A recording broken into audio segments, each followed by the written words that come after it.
All right, Luca Nation, we're going to do a different episode today. We'll see if this works. Because there's no service in the center, so we're doing one video, Cage and I.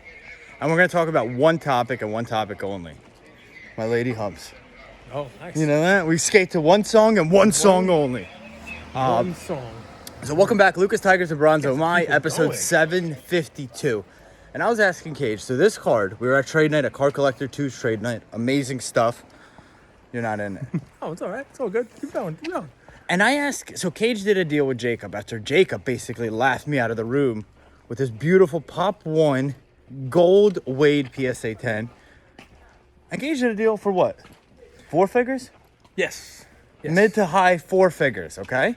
And there was a Jeter in there, a Jordan low-grade star, or that wasn't yours? No, that he was trying to give me that in trade. Okay. A Soto rookie, a Jeter Topps Gold rookie PSA 10, a Jeter gallery, and a Tom Brady transitions. It's got he's with both of his teams, so it had the Bucks and the Patriots on it. PSA 9. Okay. Gold, though. And we got to this. I said, explain to me, why is Wade not more liked? And what we got to was, that's not a card that anybody is looking for, right? Correct. Yeah. And I asked the follow-up question, which was what? Well, how do we know what people are looking for? So what creates that? What do you know, what do people want, right? So all of a sudden, what's funny is I noticed at this show, everybody's looking for star rubies. Didn't I tell you a little while ago that was going to be the next thing that everybody's pushing? Did you know I bought one this weekend? No, I didn't. Michael Strahan. Nice. PSA 3. How much do you think I got it for? Well, it's a PSA 3 and it's Michael Strahan, so it's defense. I don't want to lowball you. What'd you get it for? $500. 88 bucks. There you go. That's nice. I'll take that. So that will be, people will look for that because people are looking for will rubies. Look for star rubies. They're probably not looking for PSA 3s or for Michael Strahans. Well, I want to get it authenticate. I think authentic is better than a 3. Okay. Well, it might be. So, but you know how people buy Rod Strickland's PMG, even though no one's looking for Rod Strickland because it's part of the PMG set, the star ruby effect will be the same. So. But explain to me, what makes a card worth looking for, right? And this is my baby. Guys, this is like a vlog. This is a podcast vlog. Who else does this? My car. Vlogging away, man. Live reaction. Vlog. Hey, chill. What? No, the car. Sometimes it makes noises. Did you hear it? I thought you were telling me to chill, but no, you're talking to the inanimate object. All right, Cigar Night. Did we do an episode? No, we did our episode before Cigar We gotta Night. tell people about Cigar Night. Guys, if you don't buy a Tiger now, when will you buy a Tiger? Honestly, anyone who went to the night, they know what I'm saying is true. I'm sorry, Cage. People want to buy. That's my shit. Let me my shit. No. People want to buy Tigers now. Well, let's talk a little bit. Okay, Yeah. so this was an outdoor-indoor event, guys, okay, at the Hard Rock. There's supposed to be entertainment inside, food inside, open bar. Yep. Where did most of the people spend their time? Outside. Right at the Luca Nation Cigar Lounge. It's a good time, man. Everybody was out there. It was a beautiful night, overlooking the beach, overlooking the boardwalk. It was real nice. There you go. You got a little air conditioning. Yeah, man. I'm going to die. And I only had one Diet Coke, though. I didn't drink. I didn't eat. I'm going to tell you guys, that's not a recipe for a happy Cage. I'm just going to say that. But we had a great time. Why? Because our crew, our Tiger holders, were able to get in there, get a little bonus box, get to meet Tim Hardaway, get to meet Chris Mullen, get to meet Mitch Richmond, and get to meet Lawrence Taylor. He was nice. At first Yes. you didn't think so. At No. first he intimidated you. Not intimidated. He was making a joke. Well, So Lawrence Taylor wanted one of my cigars. He brought a cigar with him, a crappy cigar. I brought over a nice cigar for him. Now, I told him he can have as many cigars as he wants. Despite that, he wanted to save the cigar that he was smoking, which is good. You know, he's the saver, I guess, you know? So he wants to save it. When you're smoking a cigar, You guys did not have 6-7 figure you salaries back then. want to, it's true, you want to cut the end off. You can't just cut the part that's burnt. The cigar is burning inside of the cigar. So there's a part that's like an iceberg. There's a part that's going to be burnt that you don't see. So I went and I cut the cigar and I took about a half an inch more off of it. This way he could actually save it. It's not burnt. And he starts laughing, saying, "This guy just cut half my cigar off." And I'm like, "No, I said you want to save the cigar. Plus, I'll give you 10 more. Like I have hundreds of cigars. I gave out last night. I gave out 312 cigars." He shrieked like Cage reached in his pocket. That's right. $25. It's like, "Oh, this guy just cut half my cigar off." And I'm like, "All right, no good." I said, "Listen, I'm leaving. No more cigars for you." But I brought him another cigar. I chatted with him a little bit about. Well, tell him what really happened. What really happened? You came over, and then Andrew broke the ice. That's with true. 2 back-to-back It's true. incredible jokes. And a compliment. So what were the jokes? Tell the folks, because they weren't there. They want to hear what you said to Lawrence Taylor, because I got to tell you, I don't remember. That's not the real LT. Yeah, he did. He You said told that. me it's LaDainian Tomlinson. And then I was like, the only defensive player to win MVP, is that true? And he said, that's right. And I took You a also picture of asked him in Cage. if he was the one who broke someone's leg. Remember? Yes. Joe Theismann. Well, I said, so you broke this guy's leg. You're kind of a dick, no? And then He was final, nice. the cherry on top. He was I was nice. taking a picture of you and him. Yes. And I said, good smile, man. Oh, you told him he had lovely teeth. You had a good smile. I remember. that. Everybody likes a compliment, Cage. Everyone likes a compliment. All right. Well, he was nice. We took pictures. You took pictures. You were a little into the alcohol or refreshments by that time. I did drink a little last night. I had G&Ts. It was a little Tonic and Tanqueray with a little lime. nice. Went down smooth, man. It How was a many did fun you have? night. It was all you can drink. 4 or 5. Until they 4 or 5. Ooh, hey now. Nah, dude, I'm a big boy. for you. If there's one consensus feedback, it's, oh yeah, by the way, you're way bigger than I thought you were. That's true. That's what she said. South Park Cards came by today. Shout out to South Park Cards. I gotta give that kid some credit. He's not scared of anybody. I like that. I'm gonna give him some credit. He walked right up to you. He's like, "What's your problem with me?" And you're like, "I don't really have one." He's like, "Come on, but obviously you do. You talked about me on the show." And he's like, "Listen," Andrew's like, "I think you're reading into this a little too much."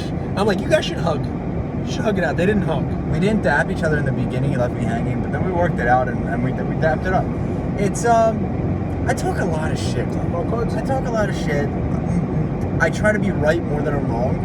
That's my goal, but I'm gonna be wrong a lot, and that's that. What else we got today? A cigar night, just to put a bow on it. Thank you guys. I mean, I put a post out there, obviously with Lawrence Taylor and Thank You Collectible. I didn't see Marino today to give him a big hug, or Ezra, or any of the collectible team. Those guys put on a hell of an event.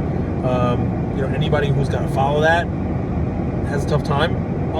But We have a cool community too. Like the people really, really support us. They're good guys. yeah, They stayed the whole people night. brought cigars.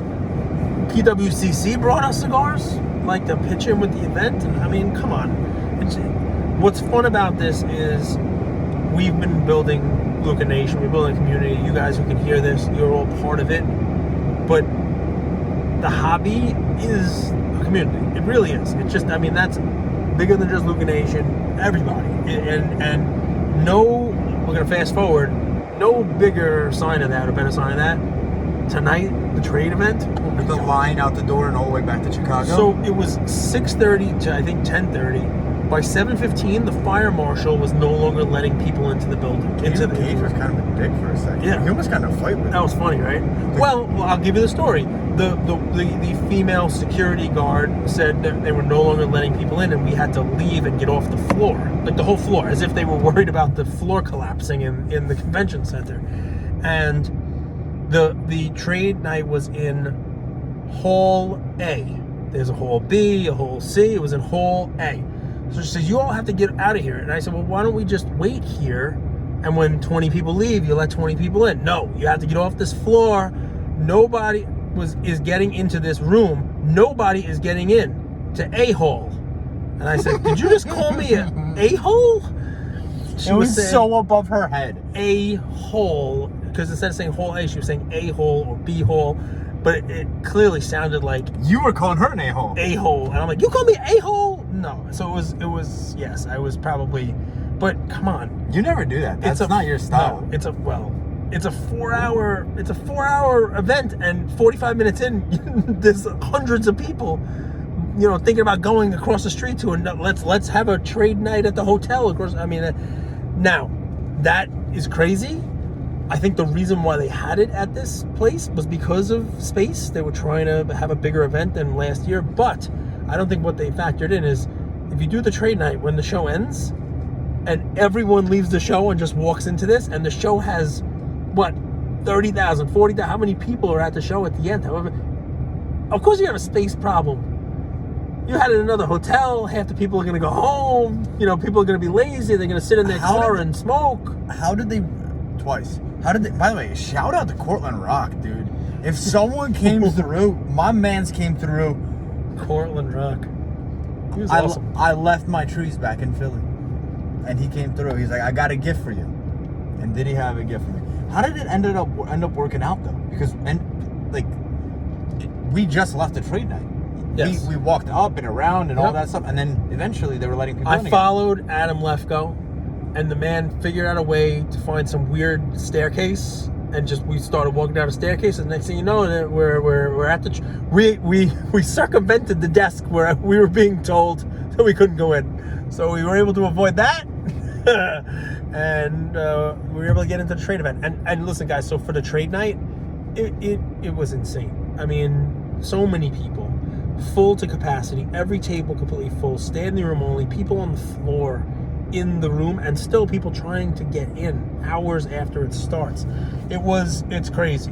Shout out to Ryan, who never looks tired, by the way. Never. Right? Never. That's fair. I think he's light, very lightweight. You think that's what it is? Not a lot of pressure on the bones. I mean, I think he does a very good job, and he probably will take a vacation after this. You know what I mean? That's you, Orange. So I don't ever take any time off. Tell the folks about your theories about taking a little time off. Well, dude, think about this. So people probably flew in Tuesday night or Wednesday. So you have Tuesday to Sunday night. Yep. And people, if you're a dealer, forget about it. It's a different game. But if you're not, that's a lot of time to be on, talking to people.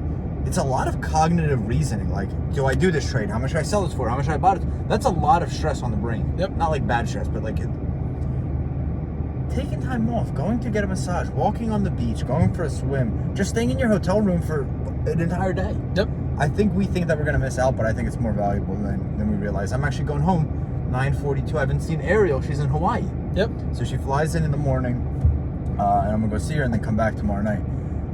I have a motto for us. Nice. Let's hear it. Building a better hobby. Building a better tomorrow. Together. And what we can contribute, guys, is I think we need to increase the service aspect of the hobby. And you led by example. So for the people that weren't at Tiger Cigar Night, here's what you guys can expect. This is the standard, okay? 30 different cigar boxes. Inside was a cigar with a nice little tiger. Then you had a cage slab. Yep. A little slab from Marshall. Yep. A pack of cards. We talked about a pack, yeah.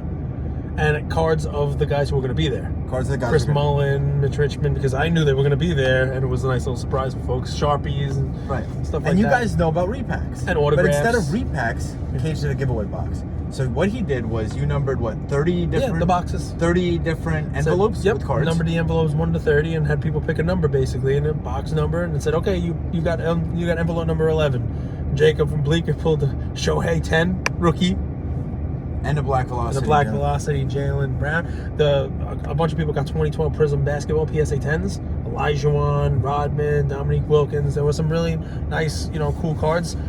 Several of them sell for more than what the NFT would sell for right now. Just to give away cards. Now think about that, guys. And that's 1 year into what we're doing. And the point isn't the NFT or any of that stuff. It's that we're just trying to find ways that we can. And what did Zablo say? What did some of our partners say about what we might be able to do in the future, right? With that proof of concept, bigger event, the Cigar Night. It's a social gathering of the community. The hobby gets behind it, make it even bigger than it was. Look how big a trade night is. Not everybody has to smoke cigars, by the way. People were hanging out. People were at the event. It's less about the cigars, but there are people who tried cigars for the first time ever. It's really just, so people ask me how many times I smoke cigars. I don't smoke cigars all the time. I know I talk about it, but to me, it's socialization.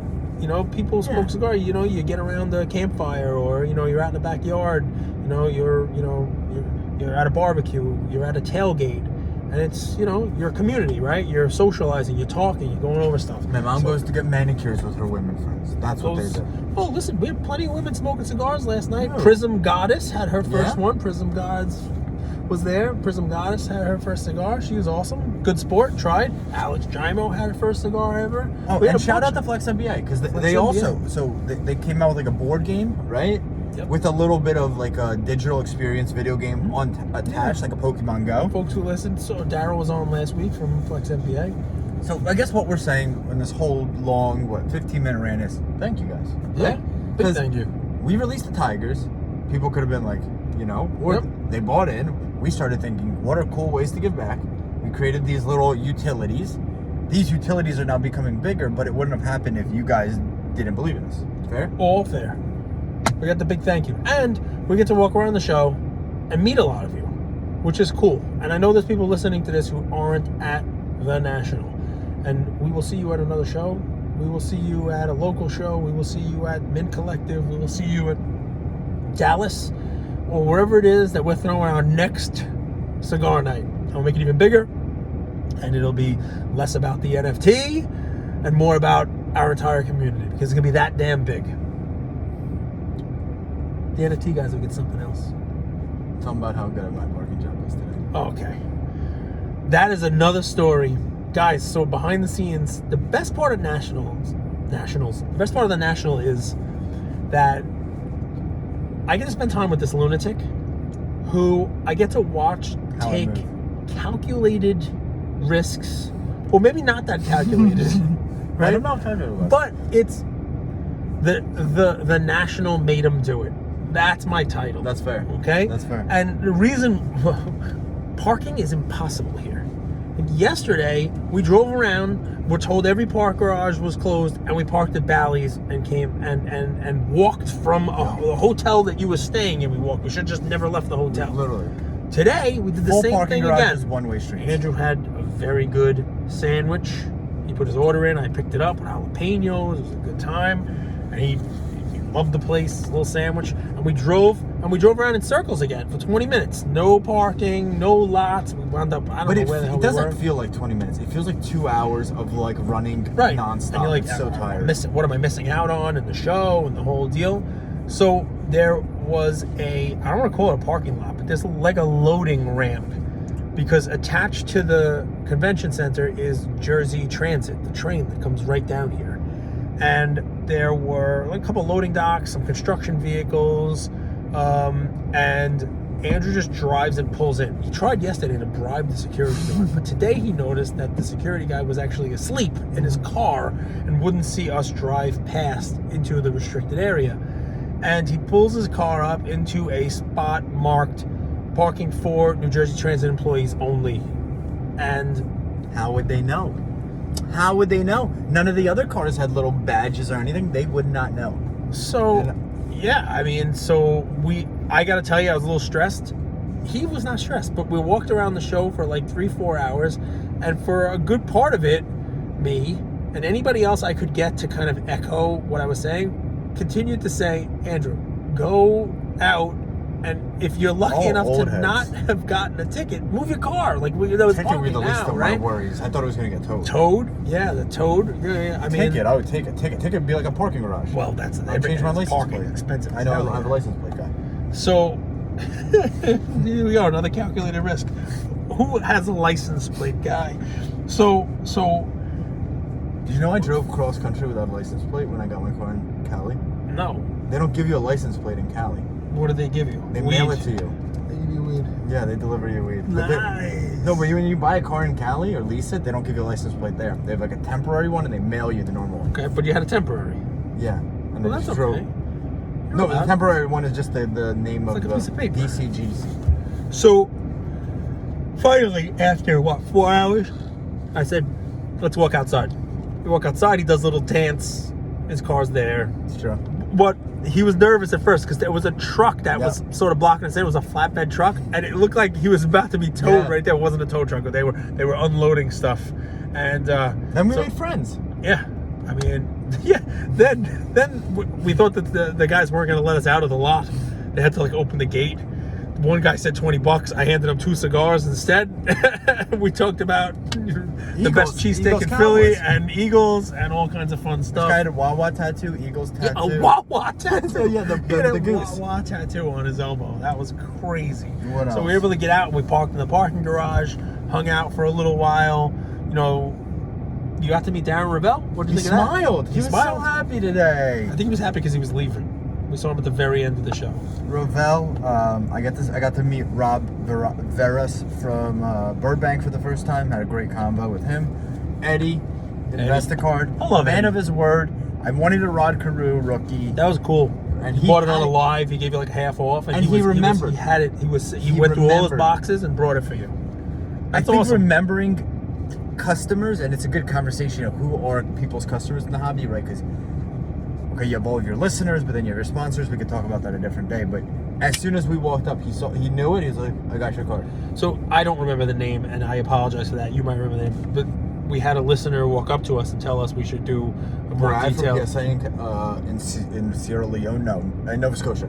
That was who it was who said we should talk about the card financing stuff. Remember that kid who came up to us and said we should do more details about card financing and what it's going to do in the market? Oh, Josiah.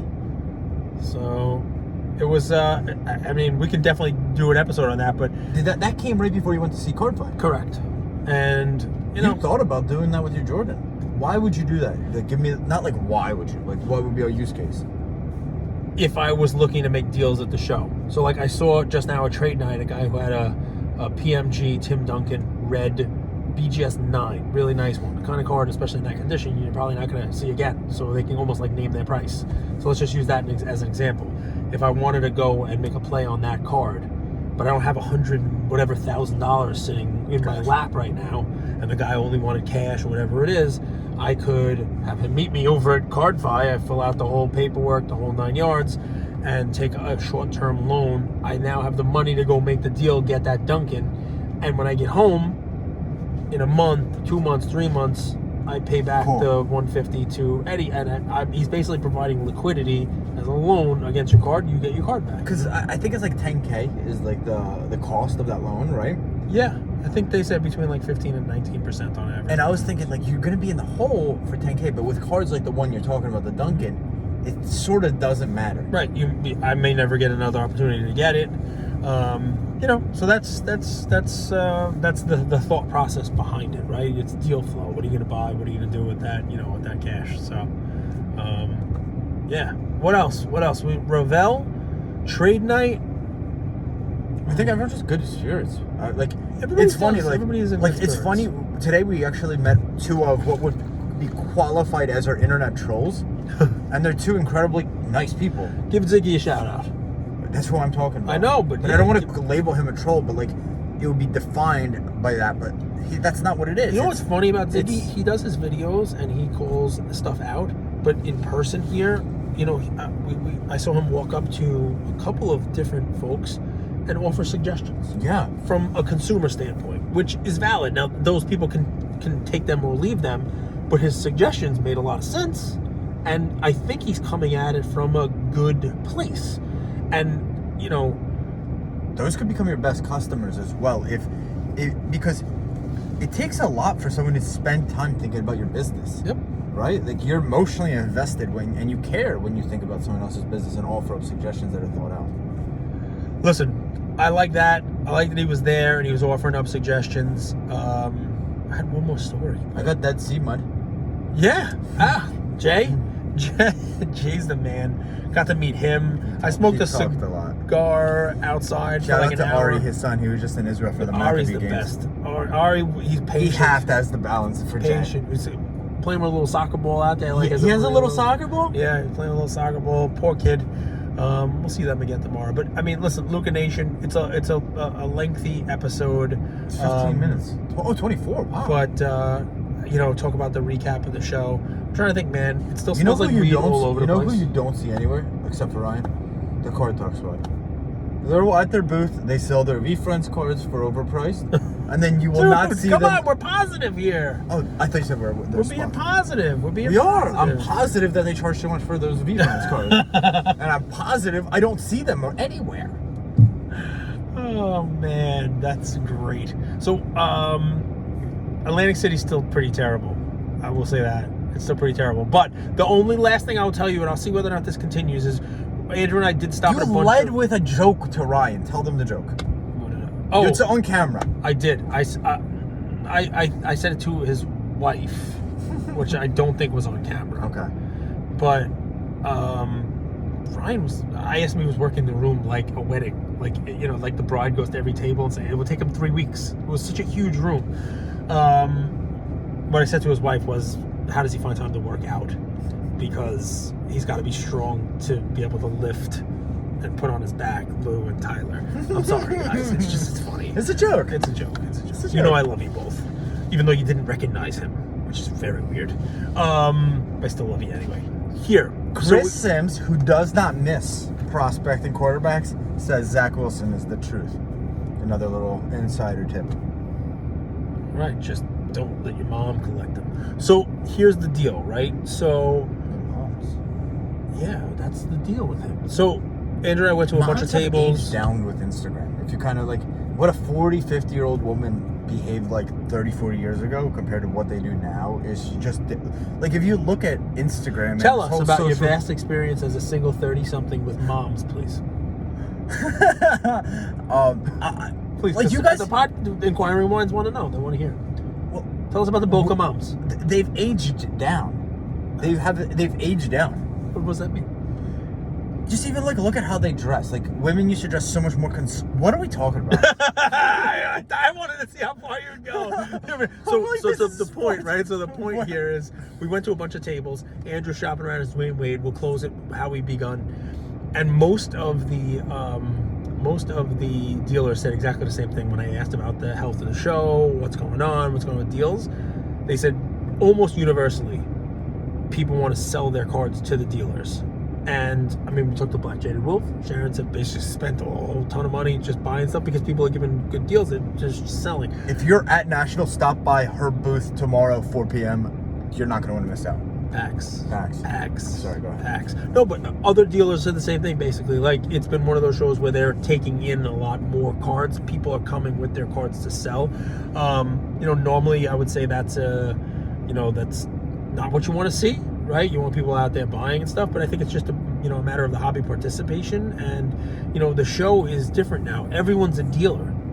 Everyone, whether you have a table, you don't. People are not just walking up and buying cards; they're walking up with their Zion cases. Everybody has Zion cases, and if they don't have one, they're walking up to the table for Zion cases and buying one. I don't think that is necessarily a sign of weakness, though, that people want to sell to dealers. I think what that is an exchange of risk. Yeah. I think they're saying, I'm done with this card, I'll take less. Yep. And I'm actually realistic, right? Yep. Even if I'm in for it more. Yep. Remember last year, people didn't do that. Nope. Okay. Dealer, you take on the risk with profit, with opportunity to profit. Now I have liquidity to go buy something else. Right? And with all these new people, you need that changing of hands. Yep.